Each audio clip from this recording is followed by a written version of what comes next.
Assalamualaikum warahmatullahi wabarakatuh. Perkenalkan, kami dari kelompok 8 akan menyampaikan tentang organisasi-organisasi psikologi yang ada di negara Jerman. Sebelumnya saya akan memperkenalkan anggota kelompok saya, yaitu Dea Fresilia Utami, Baby Sonia Putri, Laura Sagita, Isma Mela Stefani, Sofia Anissa, dan saya sendiri Syufrina Wilada Putri.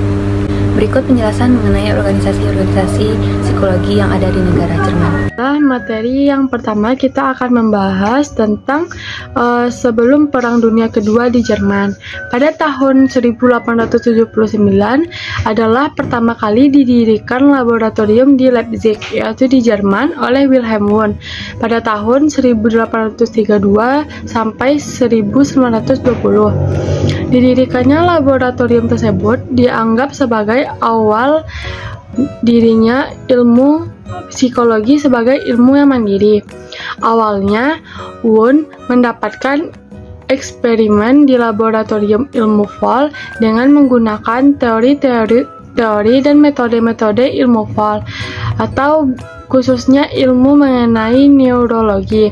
Akan tetapi, dari eksperimen yang telah ia lakukan itu, yang pada umumnya mengandung tentang teori persepsi, mulai sadar bahwa tidak semua hal dapat diterangkan dengan ilmu Voll.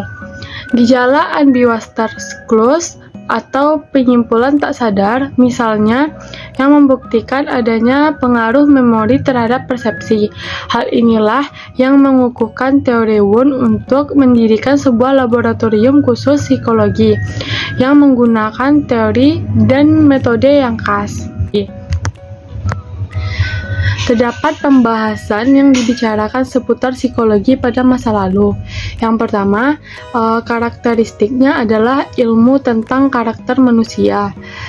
Kedua, tipologi, yaitu ilmu untuk menggolong-golongkan manusia ke dalam beberapa jenis karakter. Yang ketiga, Volcker psikologi, ilmu mengenai fenomena mental kolektif. Baiklah, selanjutnya itu pada masa Perang Dunia Kedua di Jerman. Perkembangan psikologi yang sedang berada di puncak itu ternyata harus terputus karena meningkatnya aktivitas partai Nazi menjelang Perang Dunia Kedua. Para tokoh-tokoh penting Jerman yang keturunan Yahudi sudah melarikan diri dari Jerman, termasuk tokoh-tokoh psikologi. Pada saat itulah psikologi di Jerman putus hubungan dengan dunia luar, serta tidak mendapat simpati dari dunia internasional, khususnya Amerika Serikat. Sehingga, psikologi pada masa ketika Perang Dunia Kedua berlangsung dapat dikatakan mengalami stuck. Selanjutnya, pasca Perang Dunia Kedua di Jerman. Karena hubungan Jerman Barat dengan Amerika Serikat sangat baik pasca Perang Dunia Kedua, maka psikologi Jerman pun mulai bangkit kembali. Bantuan-bantuan dari Amerika Serikat mulai berdatangan dalam bentuk jurnal dan buku-buku, serta memberikan beasiswa bagi mahasiswa Jerman untuk belajar di Amerika Serikat. Sejak itu, psikologi di Jerman dibuka di berbagai universitas di Jerman. Di sisi lain, psikologi Jerman tidak mengalami perkembangan karena terisolasi dengan dunia Barat.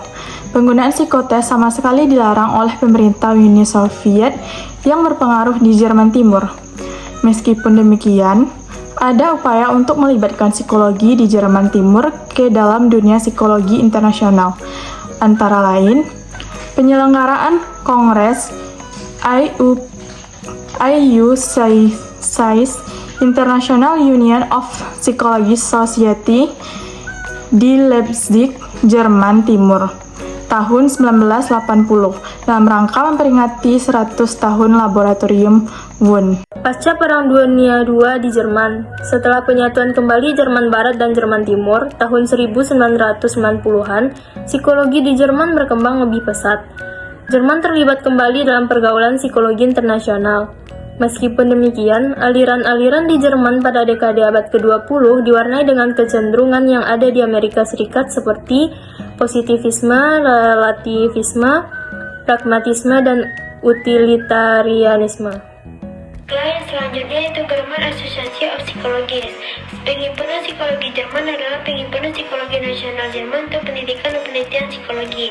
German Psychological Society merupakan asosiasi psikolog berkualifikasi yang terlibat dalam penelitian dan pengajaran. Tujuannya adalah untuk memajukan dan memperluaskan psikologi psikologi ilmiah.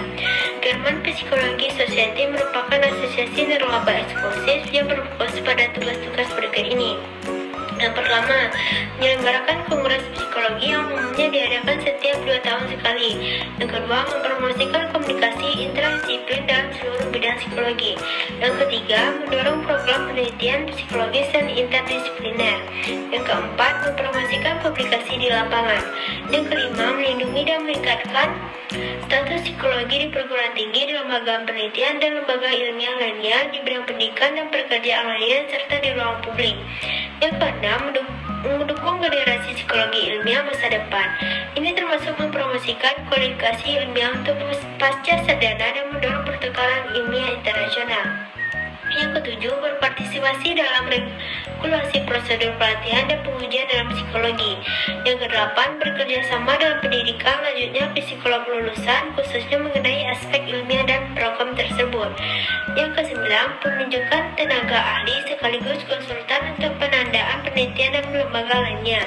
Yang ke-10, menyiapkan pernyataan tentang masalah ilmiah dalam psikolog. Yang ke-11, berkolaborasi dengan organisasi psikologis, disiplin ilmu tetangga, dan masyarakat ilmiah lainnya. TGP menggunakan kerjasama tersebut untuk membela kepentingan ilmiah psikolog.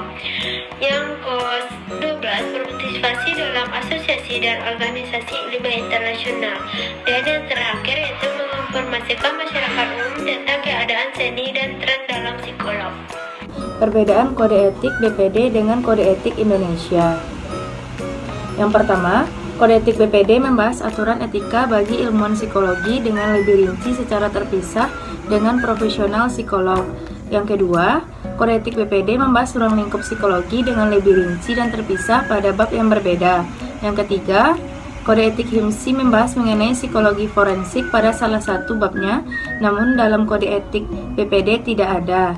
Yang keempat, dalam kode etik BPD dibahas mengenai aturan praktik independen dan joint self-employment bagi psikolog secara jelas dalam salah satu babnya. Yang kelima, kode etik HIMSI membahas mengenai penyelesaian isu etika dalam bab 2 pasal 5, namun tidak ada bab khusus yang secara langsung membahas mengenai penyelesaian isu etika dalam kode etik BPD. Yang keenam, kode etik HIMSI membahas mengenai dasar intervensi dan psikoedukasi.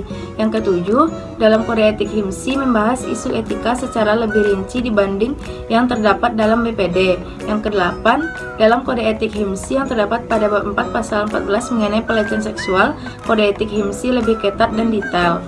Sekian yang dapat kami sampaikan. Assalamualaikum warahmatullahi wabarakatuh.